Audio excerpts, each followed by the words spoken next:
5 seconds to go.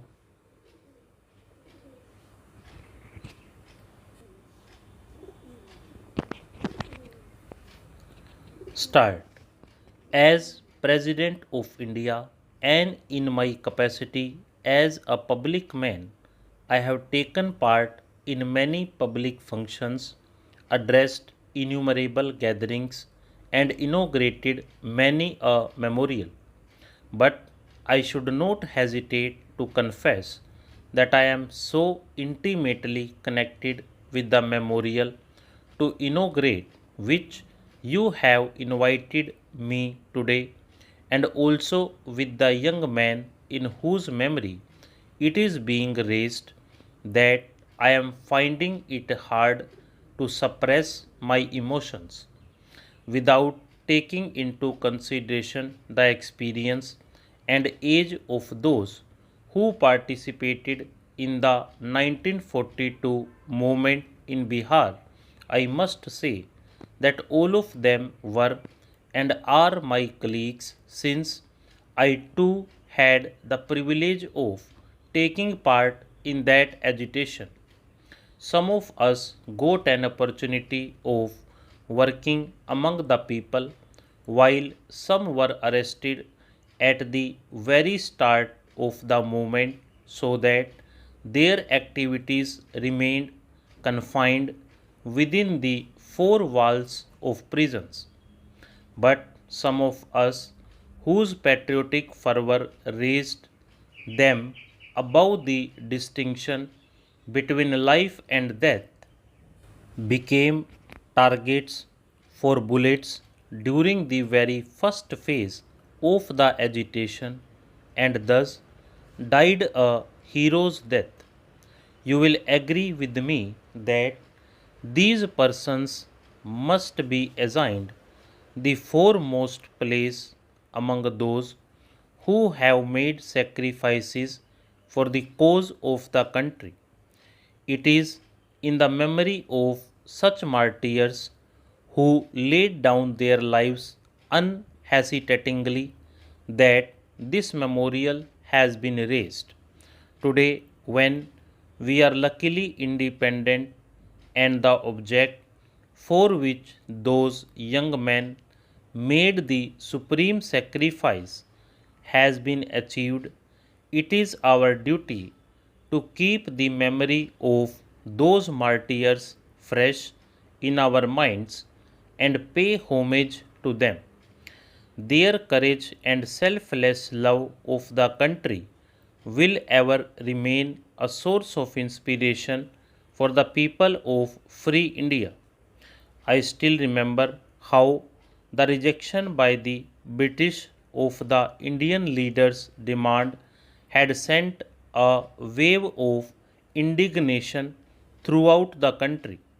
Mahatma Gandhi and other nationalist leaders knew about the popular feeling in the country. They were keen to utilize India's manpower and this upsurge of enthusiasm in helping the allied nations who claimed to be fighting for democracy.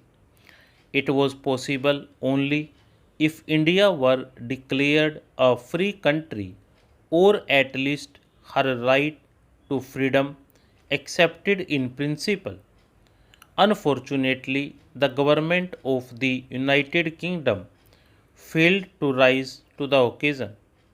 The British authority decided to suppress by force the Indian people. When I review the history of the last 50 years, I feel proud of the part that Bihar has played in the country's struggle for freedom. This feeling of pride is not based merely on the fact that I too happen to belong to this state.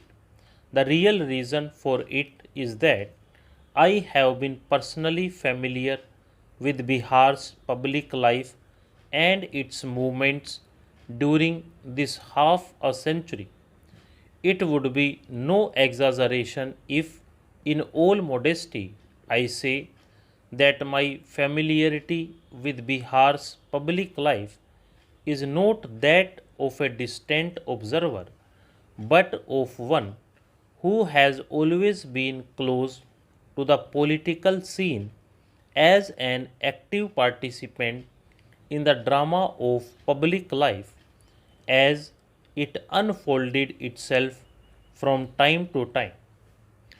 We can feel proud of the fact that the first experiment in the technique of satyagraha was conducted by Gandhiji in Bihar. To all the subsequent movements and agitations, Bihar made its appropriate contribution.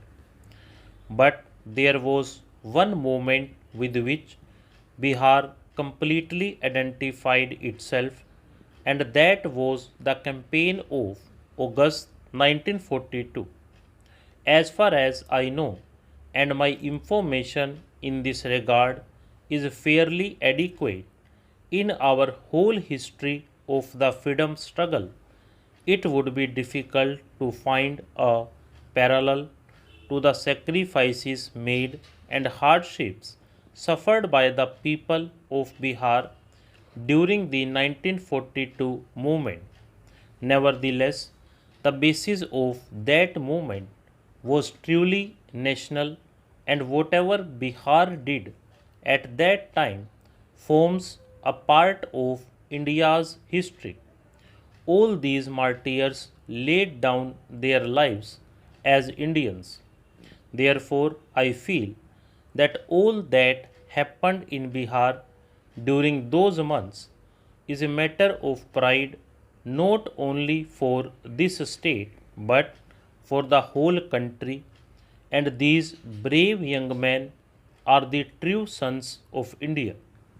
Their memory can admit of no geographical bounds. It pervades the whole land of ours. Let us bow to those martyrs who sacrificed themselves in the name of India and for the glory of India. These patriots ended their worldly existence so that a new chapter in India's history may begin. They offered their lives so that the generations to come may breathe unfettered the air of freedom in this country. The government of Bihar deserve to be congratulated on all that they have done to perpetuate the memory of these martyrs. Man does not live by bread alone. He cannot ignore the sentiments and feelings on the foundation of which stands the edifice of human faith and traditions. It is from these that man derives inspiration. Again, it is these feelings which illumine his path in life. This memorial sustain in people's hearts. Stop.